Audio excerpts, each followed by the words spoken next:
Welcome to the Believe in Texans podcast. He is former Houston Texans wide receiver, 6-year NFL veteran Cecil Schultz III. I am Patrick Creighton, host of Area 45 on SportsRadio 610, your flagship home for the Houston Texans. Cecil, man, we got the first week of voluntary OTAs in the books. And look, the keyword voluntary. Mhm. And there's always going to be a handful of veterans who are not at voluntary OTAs. Laramie Tunsil is not at voluntary OTAs. Titus Howard, Shaq Mason. You know, there's a handful of guys who are not at voluntary OTAs, and nobody has an issue with this. Nobody is concerned about this. Doesn't bother anyone except for one dude, because that guy is he's a new member of the Houston Texans, and he's a guy that is expected to be a very important part of the Houston Texans, and that is Stefon Diggs. Now, Stefon Diggs, who has been, one of the top 3 most productive wide receivers in the league for the last 4 years. Certainly not somebody that I would think, well, if he didn't go to voluntary OTAs, oh man, his season is tanked. It's a disaster. But he's on a new team. And is it an issue to you if Stefon Diggs is not at voluntary OTAs? Good question. I think the key word, the V word that you use, voluntary. And he's been in the league a very, very long time. He understands how to get his body ready, what he needs, what he doesn't need. I think the issue everybody is questioning, like, hey, you got a new system, new quarterback, new offense, get to know the guys a little bit. It's a small time period. He has the whole summer. He has training camp. He has mandatory mini camp coming up. I don't see a big issue with him missing voluntary workouts. I've seen times or videos of him working with CJ in the offseason before OTAs even started. I'm sure they're communicating now. I'm sure there is chemistry building, just not within the hours that the media is allowed to see, or that is the allotted time for the voluntary hours right now, voluntary practice, right now. So I don't see a big problem with it. I would like to see him at mandatory minicamp. I would love to see him there. And then, of course, throughout the summer, I'm sure they'll get to work and get to grind. And every year during, like, it's the once mandatory minicamp is over, there's like a break until training camp. You see guys all across the league, quarterbacks, receivers, tight ends, get together all across America. Basically, they go somewhere hot, they go somewhere chill, whether it's LA, whether it's Arizona. They get together and throw and build that timing and chemistry. So I'm not too worried about it. I just want to, personally, I want to see him. I want to see him in those colors. I want to see him with CJ, see the flow of things, because it would be fun to see. But also, I really want to see him at mandatory minicamp. But if he's not there too, I kind of get it. He's just a veteran. He gets where he's supposed to be. He understands it, and he'll be able to show up on game day and be fine. See, I'm with you on that. I feel like, this is a guy who knows what his job is, and this is a guy who the reason he wanted to be with a team like the Texans is he wants a shot to win, and certainly felt like the way the offense was changing in Buffalo, the way the team was changing in Buffalo, that window had pretty much closed. And look, he's not the only receiver who felt that way, because Gabe Davis wanted out of town up there too. And when you have a team whose top 2 wide receivers both want out of town, and they allegedly have this, amazing quarterback, that tells you that things are not as they appear. Because players usually don't want to lose, quote, an amazing quarterback, and they certainly don't want to leave a team that has had a lot of success and expects to continue to have success. Correct. So when you have both Diggs and Davis saying, you know what, we need to leave, this is not what we signed up for, then that tells you things are not quite right in Buffalo. There's a lot of unhappy players. I do think that, along the lines of what you said, I want to see him, because you're excited about the prospects of what can Stefon Diggs do with CJ Stroud, right? His first year with Josh Allen, he hung up 1,500 yards and 15 touchdowns. I mean, he was an absolute monster. And yeah, I'm excited to see what he's going to do with CJ Stroud.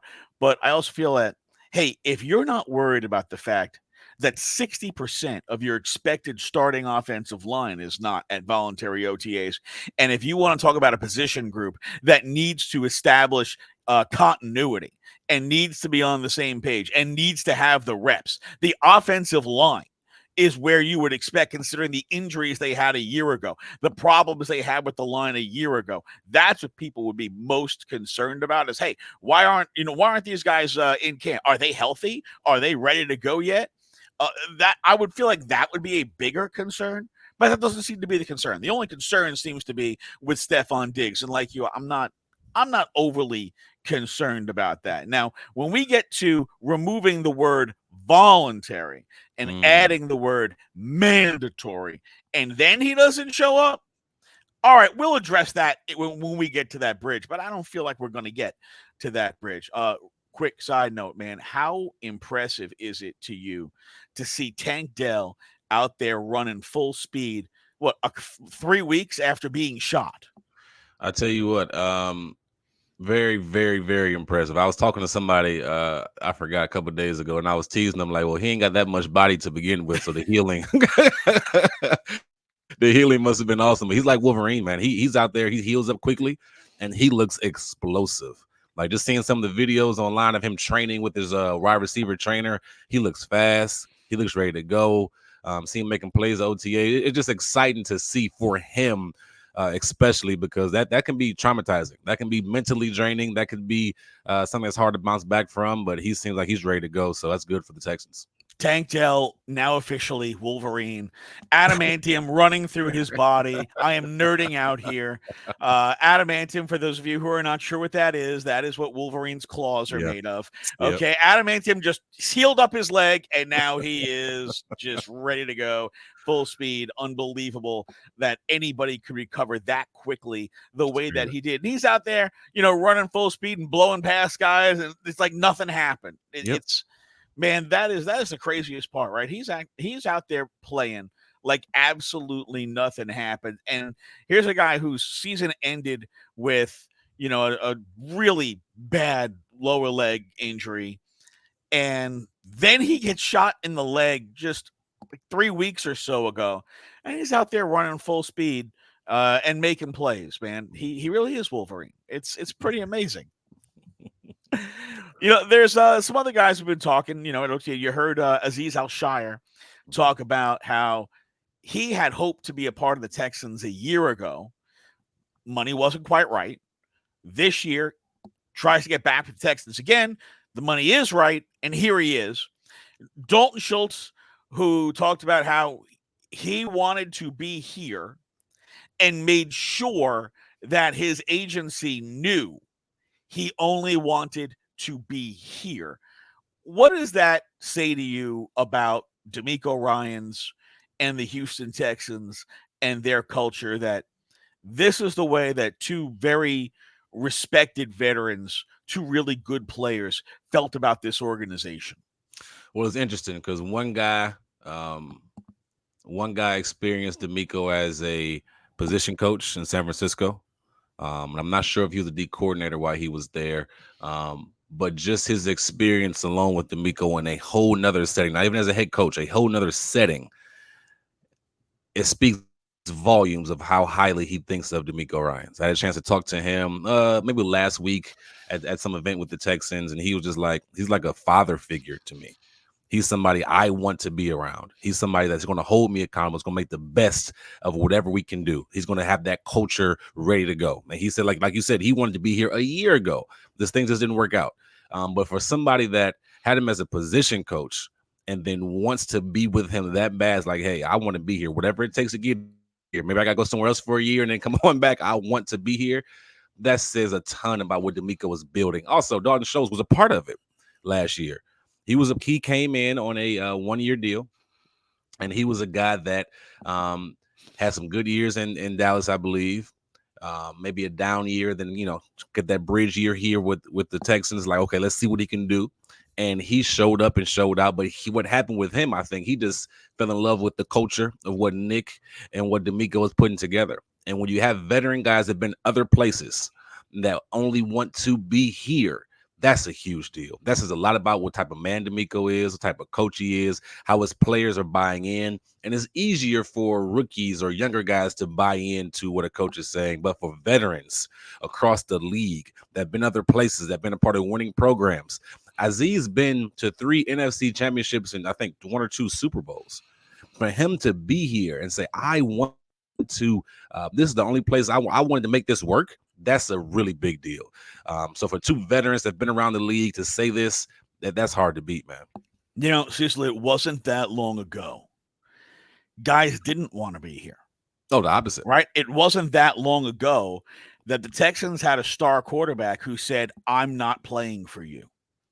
It wasn't that long ago the Texans couldn't hire a head coach, not only with any head coaching experience, they couldn't hire a head coach with any coordinator experience because nobody wanted this job. It wasn't that long ago.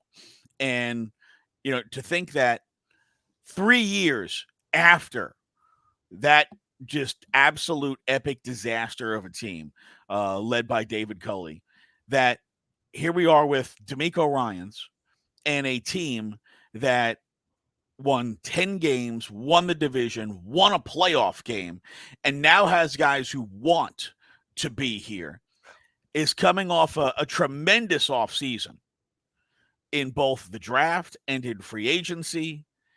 And this is a Texans team now that, according to most of the books in Las Vegas, has the 4th best odds to win the Super Bowl. Last year, they were expected to have the 3rd or 4th worst record. And this year, they have the 4th best odds to win the Super Bowl. That is a huge, huge swing. And they're very high expectations. The Texans fans are probably more excited and more engaged about this Texans team than they have been about any team in the history of this franchise. Expectations right now are through the roof. People are beyond excited for this team. Is it possible, Cecil, do you think the expectations for the Texans maybe are a little too high right now? No. I think with the moves that have been made, I think with the progress you had last year, and then the moves you make in free agency, I think they're realistic. I think there's no other, if I'm honest, if you're a team, there's no other goals to have. Like, you're not trying to just be good and then get it's like college. Oh, we're trying to get a bowl bid or we're trying to do this. You're trying to win the Super Bowl every year. That's your number one goal. That's your number one that's the only option you have is to win the Super Bowl. You either do or you don't. This is professional football. So when you make the moves you make, when you had the progress you had last year, I think the expectations are realistic. I honestly do. Now, is it happening faster than what everybody expected? Absolutely. Nobody expected them to win 10, 11 games last year. Nobody expected them to go to the second round of the playoffs last year. Like, nobody saw that coming before the season started. So to have these expectations, Super Bowl caliber type team in year 2 of D'Amico Ryans, yes, it's shocking. But if you just look at the offense and the defense and how it's set up, you have on paper, you have a darn good team that can possibly get you to the AFC Championship, and you're playing against a very good team. You can get to the Super Bowl. That's just what it is. It's realistic as all get out. Now, is it happening fast? Yes. But I mean, would you want it slower?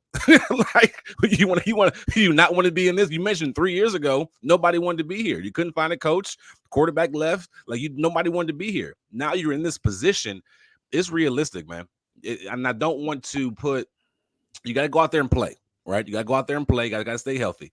But if you just look at the offense and look at the names on the defense, you are setting yourself up to be in the Super Bowl, period.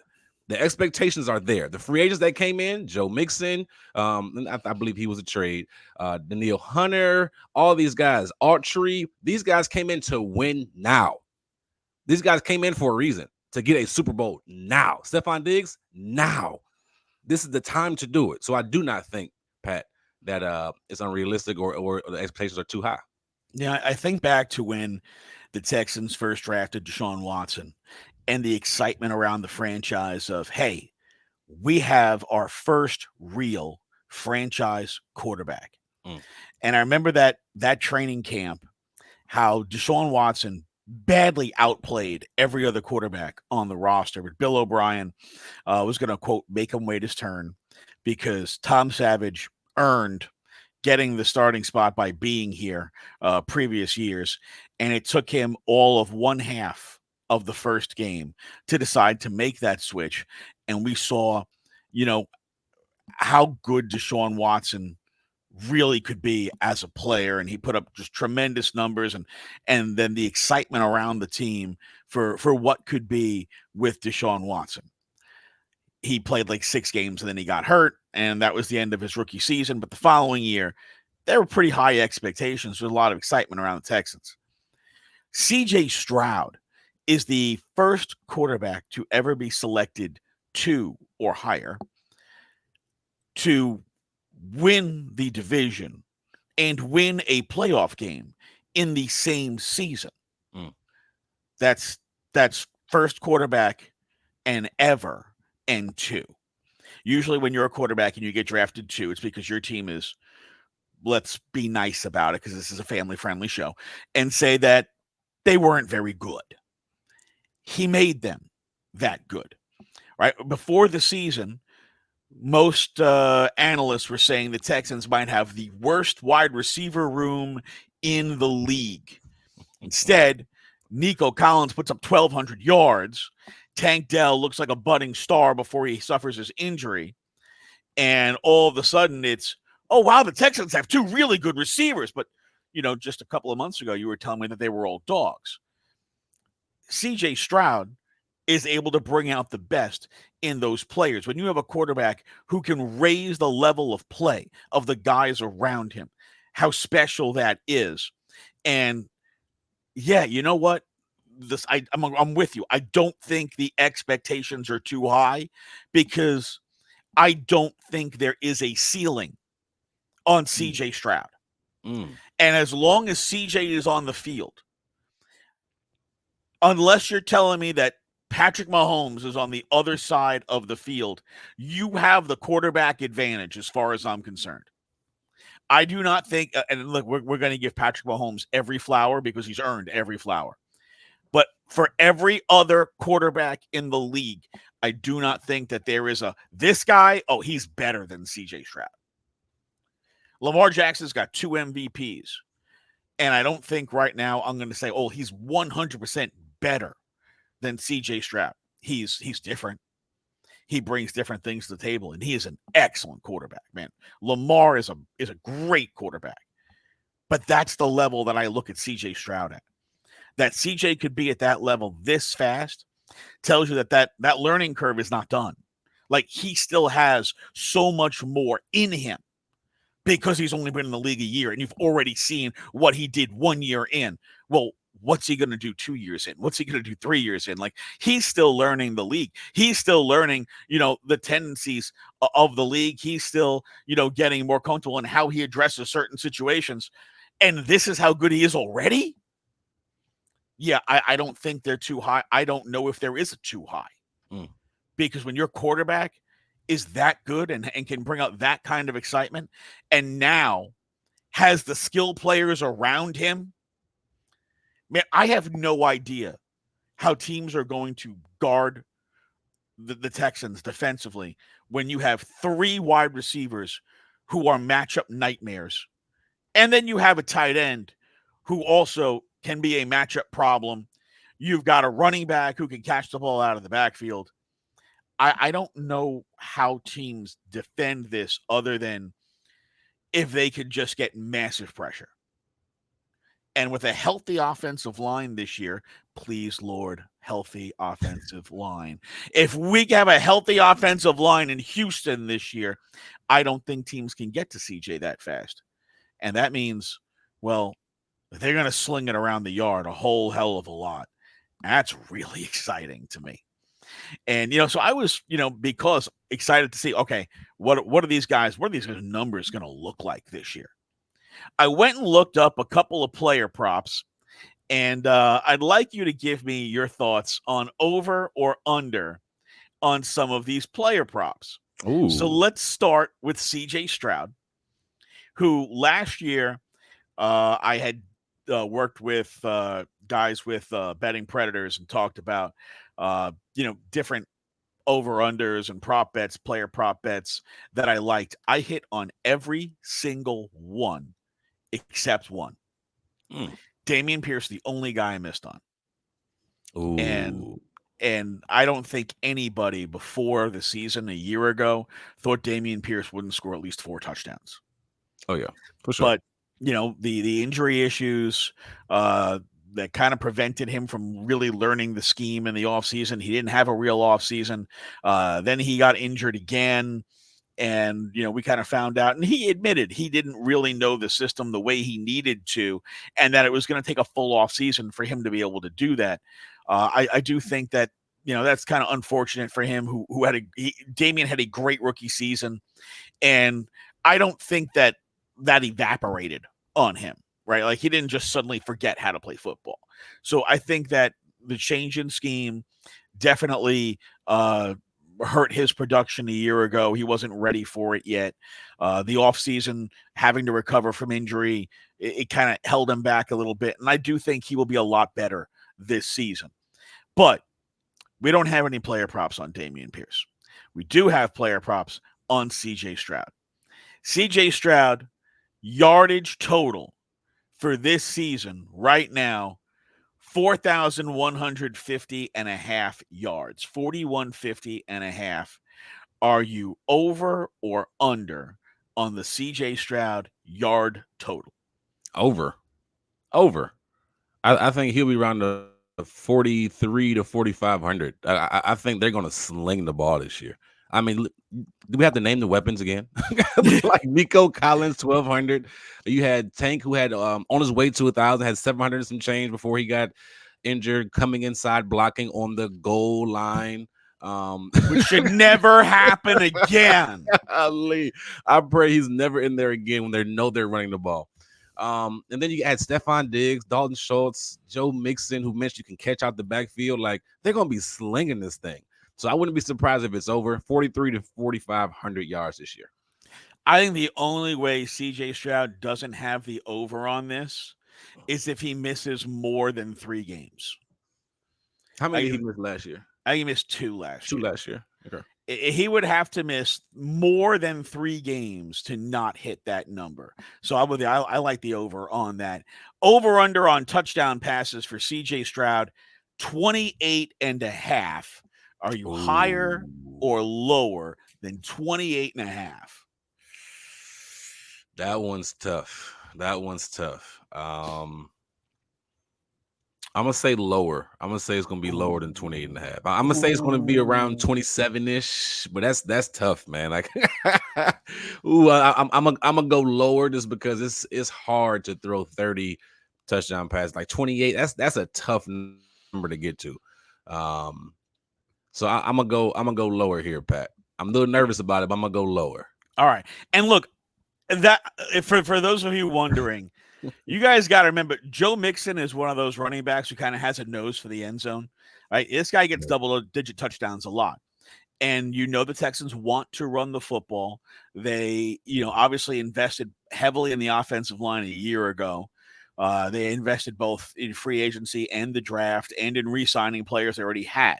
So the offensive line was very much a priority for this team a year ago. They suffered a ton of injuries.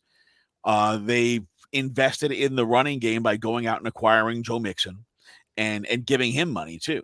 So they want to run the football. And when you get in the red zone, particularly when you are inside the 5-yard line, the Texans are probably going to want to run the football. That said, I think the Texans offense is at its best when it is getting big chunk plays down the field. You saw when they are able to hit Nico on those crossing routes, when they're able to find Tank, and Tank's another guy who gets loose, gets deep, runs intermediate routes, and then gets tons of yak. And now you add a guy like Stefon Diggs, who's another yak monster who makes guys miss, breaks free, gets loose. I'm same thing. I think I'm taking the over on this because I think he would have to miss 3 games to not have it. And the reason being, like you said, they now have so many weapons.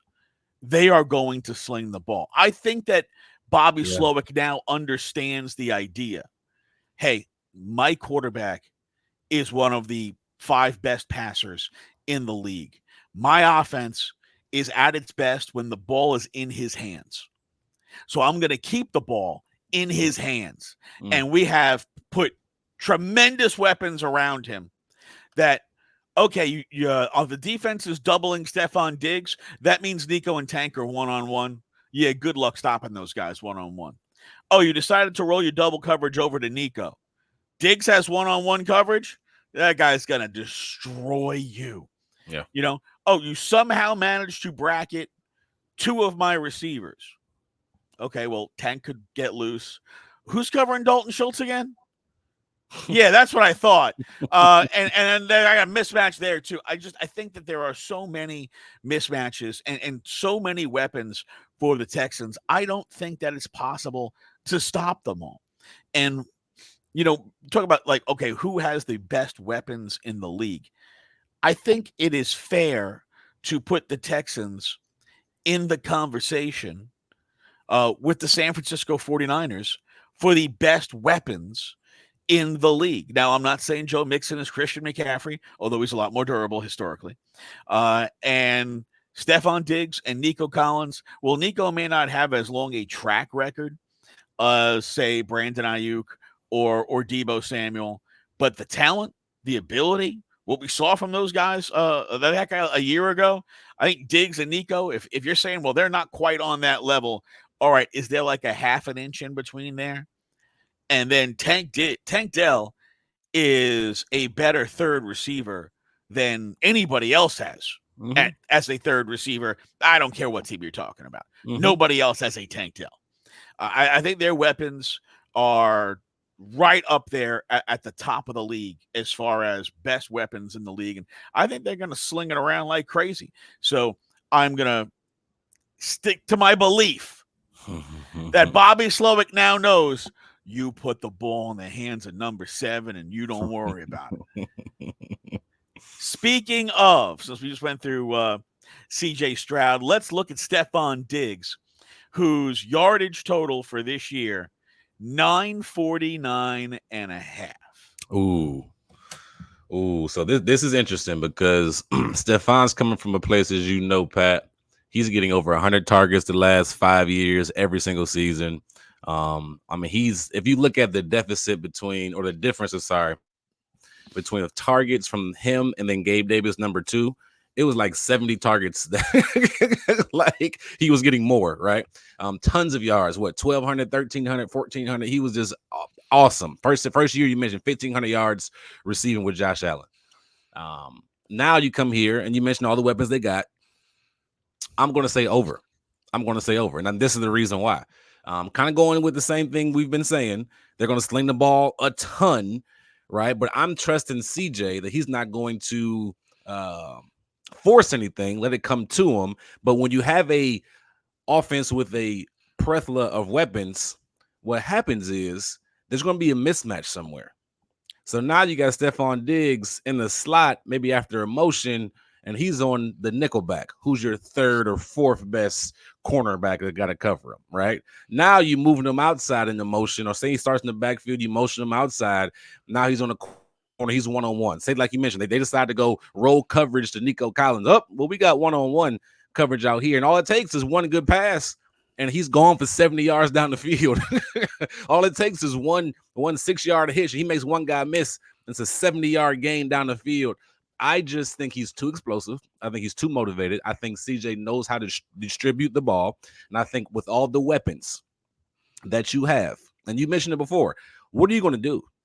And you're on the defense side of the ball. What are you going to do? You're going to drop 8? Okay, we'll run the football. They'll get the ball Joe Mixon. They'll get the ball Dameon Pierce. They'll figure that out. Okay, you're going to bring people up. You're going to double Nico. You're going to try to move guys around. You're going to blitz. We'll get the ball out quick. We'll drop screens off. With those screens to Stefon, with those screens to Joe, with those screens to Tank.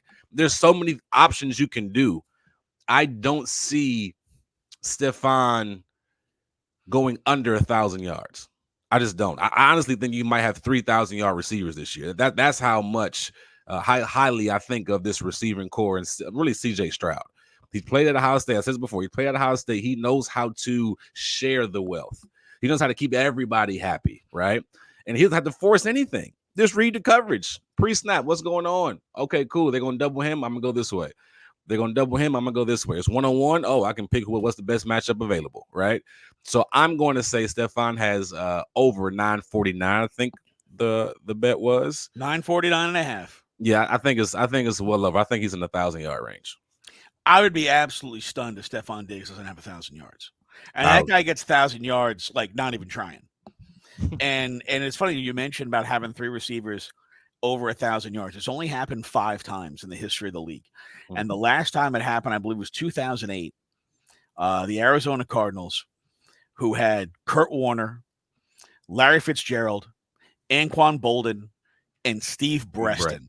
Mm-hmm. And I feel pretty secure in saying Tank Dell is way better than Steve Breston ever was. And that is not a knock on Steve Breston. That is a credit to Tank Dell. I'd be absolutely stunned if a guy who has been as durable as Stefon Diggs doesn't somehow hit 1,000 yards, because that would say to me he missed probably like 7 games. Mm-hmm. And again, that guy has been very, very durable in his career. So I feel like under 1,000 for Stefon Diggs that's almost craziness to even think about. His touchdown over under is 7.5. You like higher or lower 7.5 touchdowns on Stefon Diggs?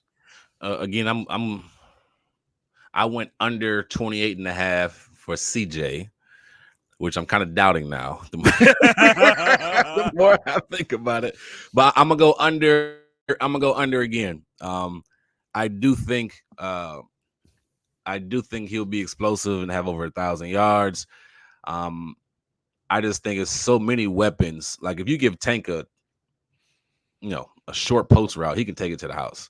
You know what I mean? And that doesn't mean Stefon's not getting his yards, but that's a touchdown for him. And I do agree with you. I think Damian and Joe will be crucial in the red zone this year.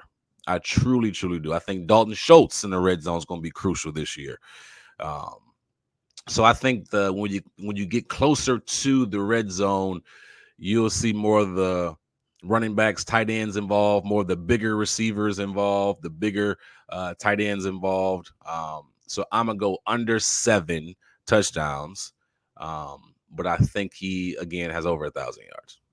So I'm going with the over on Diggs because he's a guy who's been a touchdown guy in his career.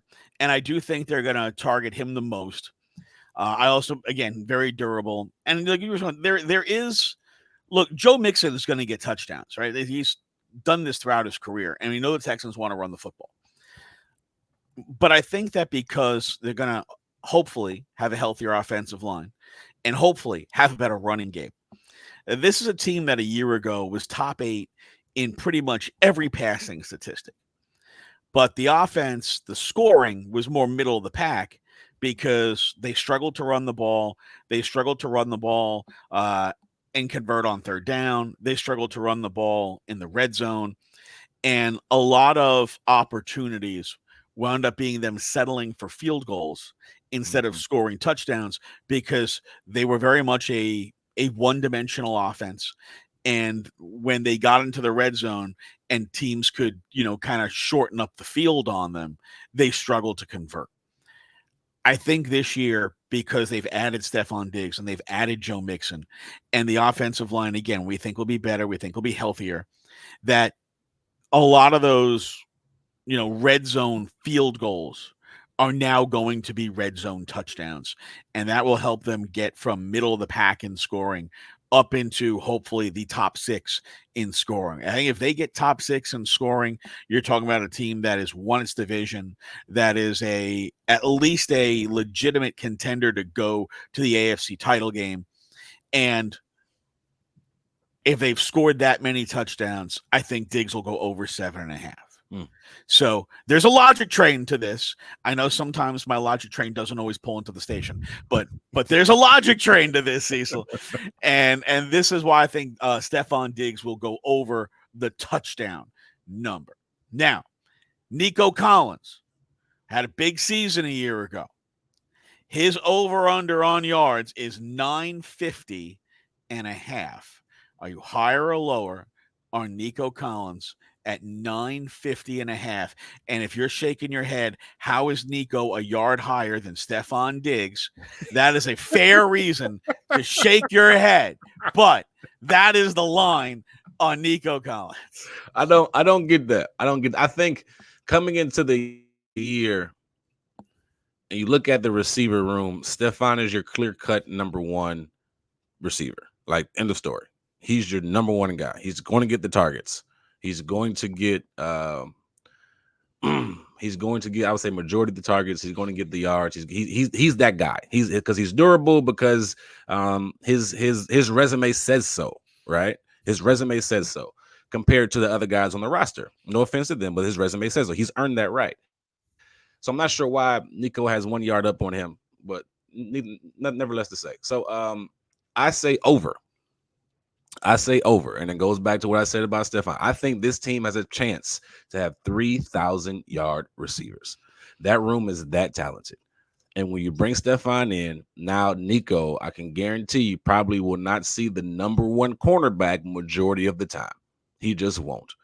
And when he did last year, he still excelled. He still made plays. Whether it was the first play of the game against the Indianapolis Colts on a post route, he shows he can run by you and make big plays. Whether it was going over the middle on a crossing route, he can make the tough catch. He is a guy that always had talent.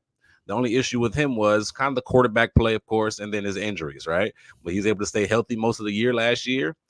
And I just see him having another big year.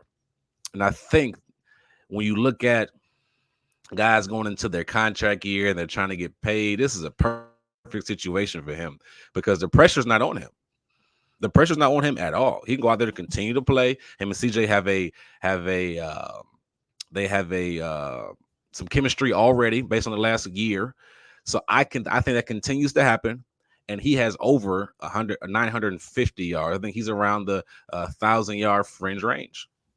See, I think Nico, look, last year, Nico was absolutely unstoppable on those crossing routes. And because of the accuracy of CJ Stroud, he's getting yak every time because CJ hits him in stride. He's getting across the field. Guys are chasing him. And these were huge chunk plays that really made their offense go. I am concerned about the injury history with Nico Collins. Now, he only missed a couple of games last year, but he left, I think 2 other games early. I think he left the Jets game after just a handful of plays. I'm concerned that Nico's availability will ultimately be what hinders him from, if he's not going to get 1,000 yards, it's going to be because he wasn't available for, say, 4 games, 5 games. I think Nico's skill set is such that he could hit 1,000 yards with fewer targets because he gets yards in such chunks when they throw those intermediate routes, because he turns intermediate routes into long gains. Mm-hmm. And I think that because he has that ability, even if his targets were reduced by 20%, because he will see so many fewer double teams, and he will see the team's second or third best corners more regularly because Stefon Diggs is on the team, that he could, even with less targets, go over 1,000 yards. But if you were asking me to lay the bet today, I would take the under just on the durability concerns of Nico Collins, who I think needs 1 more year of showing that he can play 15 games or more in order to, as the kids say, secure the bag. and we always root for players to secure the bag. His touchdown over under is 6.5. Are you over or under 6.5 touchdowns on Nico Collins? Probably under. Probably under. How many touchdowns did he have last year? I don't have that in front of me. I don't either, but I think it was about 8. It was about 8. Yeah, I would say under. Again, I just think, and I agree with you in this. He can make a 12-yard catch and make it a 25-yard game, right? Because of how big he is, what he can bring to the table is yak. He can make the tough catch across the field, on the sideline. I just don't see him being a touchdown magnet this year. There's just too many weapons there. And again, I think Joe Mixon, I think Dalton Schultz is going to be used heavily. Um, so I would say under, and I think honestly, if I had to pick a guy that had the most touchdowns this year, it'd be Tank. That's my opinion. I think Tank will have the most touchdowns. I think he's the most elusive after the catch. He can create his own, and he can kind of go. He's going to from year 1 to year 2. I think it's a big jump for him, and I think he's going to really settle in and have some games where we're like, wow, this is a Deshaun Jackson type of guy. So I think he'll be the leader in touchdowns. So I'm gonna go back and say under for Nico. Okay, so funny, you and I different. We come to a different end with a very similar thought pattern. So Okay. I'm taking Nico over touchdowns. Oh, because I think that he is going to see a lot of one-on-one coverage, and that's going to allow him to break big plays, as teams are going to have to at least bracket, if not straight up double, Stefon Diggs. mm-hmm. And I think because of what Tank brings to the offense, teams are going to have to keep a high safety somewhere near Tank Dell, because I think he is going to scare the living daylights out of defensive coordinators. If this guy gets deep, we're toast. And how it could be one play, it could be 2 plays, and those 2 plays could mean the game if you let Tank Dell get behind the defense. Mm-hmm. I think other teams, there are going to be a lot of games where they are going to be very cognizant of not allowing Tank to get the top off the defense. And when they do, Nico's going to shred them from the middle. And I think he's going to be able to break those scores because of the fact that there's going to be so much attention paid to Stefon Diggs, and they're going to be terrified of the speed of Tank Dell. And his Tank Dell is a terrific route runner who breaks free, gets tons of separation, and then once he has the ball in his hands, bye. So I think that teams are going to have to respect Tank's ability to take the top off the defense. And that is going to leave a lot of room for Nico Collins to operate in that intermediate range where he excels. So I think he is more likely to get the touchdowns than he is to get the yards. So while I'm going under on the yards, I'm going to go over on the touchdowns.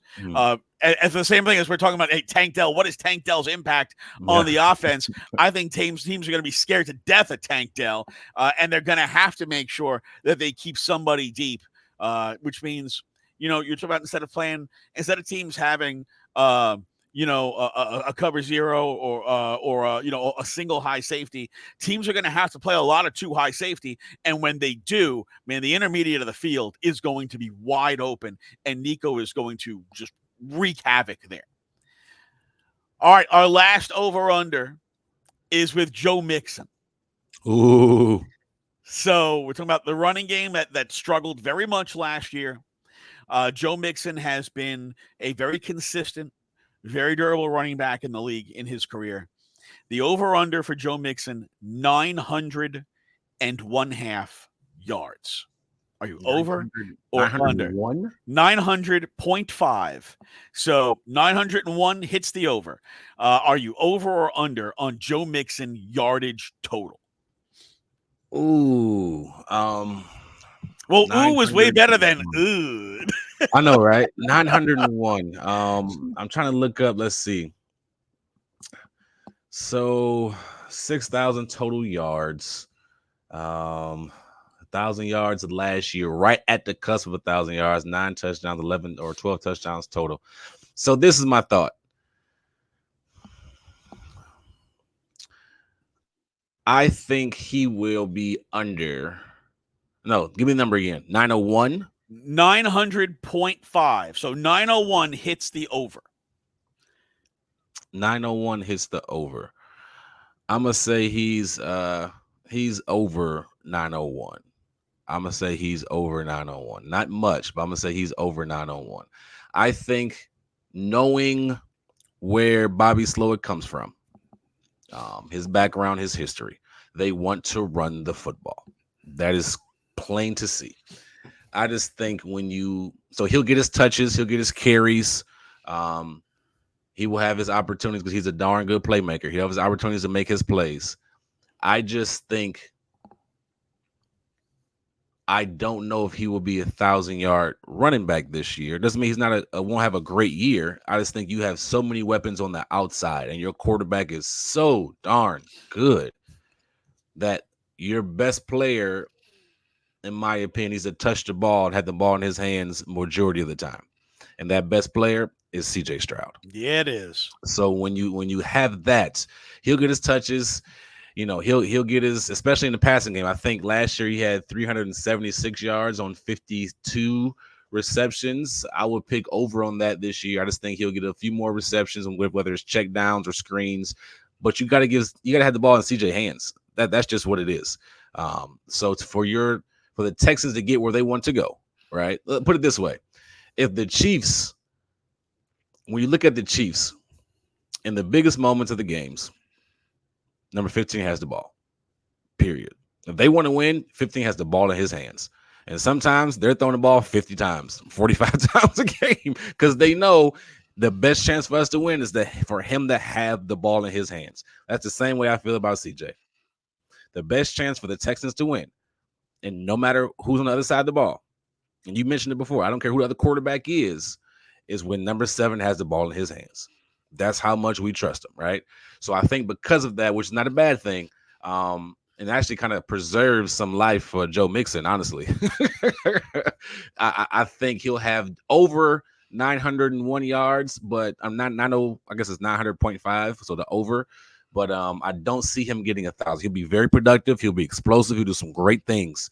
But because of who CJ is, I think he has a kind of a ceiling for the running game. Now, I agree with so many of the things that you just said. I'm a firm believer in the ball needs to be in the hands of number 7. I do think that because they want to run the football, and I do think that with a year under his belt calling plays, I think Bobby Slowick will, this coming season, have a better grasp of when to take advantage of the defense with the running game. Mm-hmm. I think that because they have so many weapons in the passing game, it's going to be very hard for teams to commit to stopping the run. Then, of course, there's an extra game, right? You used to play 16, and now you play 17 games. And Mixon is a guy who has been very durable in his career. So if we expect Joe Mixon to play 17 games, he needs to average 59 yards a game to get to 1,000 yards. For a guy who is going to be your lead back, your bell cow back, that's not a lot of yardage. Now, it is for the Texans a year ago because, they couldn't run the ball on Katy High School. But this year, we do expect that it's going to be a lot better. The line is going to be healthier. They're going to be more consistent. And teams are going to be terrified of the passing game. So they're going to commit to trying to slow down the passing game, which means there are going to be opportunities, particularly kind of like, surprise opportunities where, they're able to line up 3 wide and you're up there in 11 personnel and you're running out of that. Mm-hmm. And I think that they could be very effective in selectively running out of 11 personnel because you're going to have the defense spread wide. They're going to have to commit guys deep to make sure they don't get burned, which means you're going to face some 7-man boxes. You might even face some 6-man boxes. And Joe Mixon, he's a big running back. He's a guy who's tough to bring down. I think they're going to have I think that's a place where they could have a lot of success running the football through, non-conventional run sets. And because you play 17 games and because Mixon is a durable back and because I do think he's probably going to get 15 to 16 carries a game, I'm going to take the over on the yards. I think he has a shot to get to 1,000 yards. In fact, I think he, with 17 games, he absolutely should get to 1,000 yards just because there's now 17 games. And if you're averaging 60 yards a game, you're hitting 1,000 yards. I do have that little caveat like you do, which is, man, the ball's going to be in C.J. Stroud's hands most of the time. Are there going to be games where Joe Mixon gets 12 carries? Probably. Probably. The goal is, all right, with those 12 carries, can he be getting 50 to 60 yards out of those 12 carries, because the defense is going to be primarily focused on stopping the passing game, and that allows you to get a couple of big chunks on the ground every game. So I'm going to take the over on the rushing yards for Joe Mixon. The touchdown total on Joe Mixon, 7.5. Are you higher or lower than 7.5 on Joe Mixon? Pump it up, pump it up, pump it up. Double digits for Joe Mixon this year. I'm telling you, he is going to be, I'm going to say this. I think he has 10 rushing touchdowns, and I think he might have 4 to 5 receiving touchdowns. I think he's going to be a touchdown maker. Like, if you're a fantasy football player, you want Joe Mixon on your team. I think he's going to be the dump down queen. I said queen. King. My bad, Joe. The check down king. Conversation's getting had this week. Hey, yo, Azeez. Sorry, Joe. My bad, bro. Nothing but respect. My words got mixed up. He'll be the check down king. He's going to catch the ball, and he's explosive. Last year, every catch was, I think he averaged 7.2 yards a catch. If he can just get that, he's going to pop things open. Because now, if you're checking down the ball to him, and I'm not even thinking routes, I'm just thinking check downs, right? They're so concerned about Dalton Schultz, Tank Dell, Stefon Diggs, Nico Collins. They got to drop back in coverage. Now you just dump it off to to Mixon, and his one-on-one with a linebacker. Oh, he's making a guy miss. He's gone. Like, to me, that is going to be so tremendous for CJ in the passing game. So I think he's going to have over 7 touchdowns. I think over 10 rushing touchdowns and 4 or 5 receiving touchdowns. No, I'm with you on the over on the touchdowns here. Look, they want to run the football. That's why they got Joe Mixon. Yes. When they're inside the 5-yard line, they want to be able to give it to the running back and let him pound it home.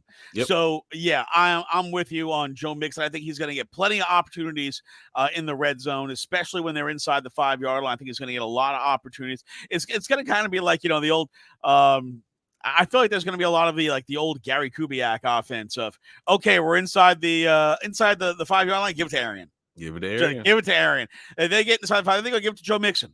And they're going to, Joe, do your thing, man. Go get in the end zone. And he's a guy who, as you said, this is a guy who's got a nose for the end zone, and he finds it every year. So, yeah, I'm with you. 7.5 rushing touchdowns, I think that will be the over.